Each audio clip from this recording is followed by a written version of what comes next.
हे कमळे कमळे कमळे कुठे गेली? तिला त्या माणसाने तो उचलून नेलं नसेल ना? हा गेली कुठं? ए बाई, कोण आहेस तू? इकडे इकडे कशाला आलीस आणि काय काम आहे? ती माणसं घेऊन गेली का?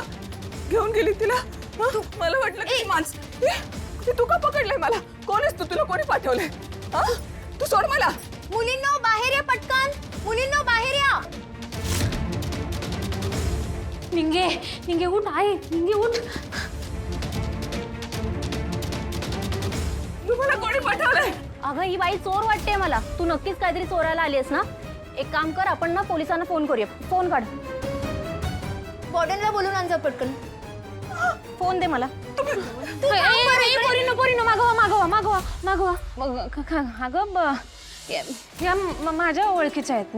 मीच घेऊन आलोय त्यासनी. अच्छा कमळे, तू घेऊन आली आहेस? तुम्ही का बरं आलात बाहेर? ते मला वाटलं का कमळे हा येत. मी तिला शोधत शोधत आलो. अगं तू तर इथेच आहेस.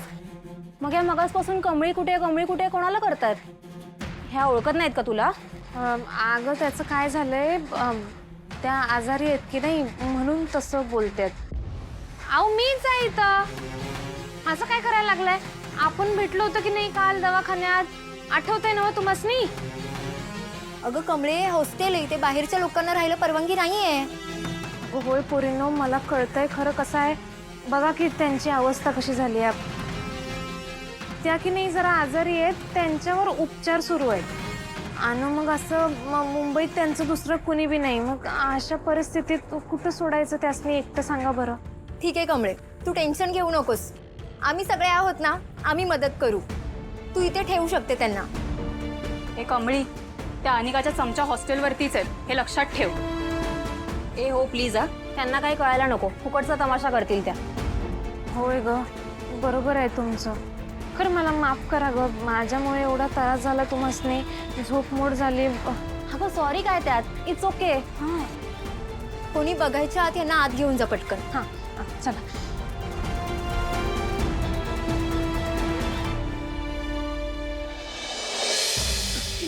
घाबरू नका, बसा.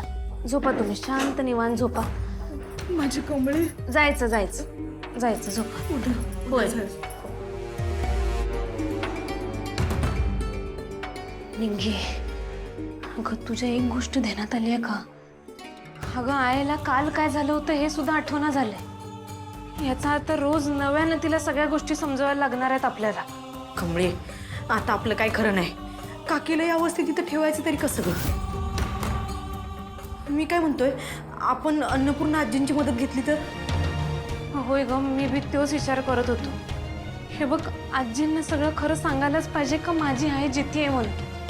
असं करतो, मी उद्या सकाळी जाऊन त्यांच्याशी बोलतो. वय झोप.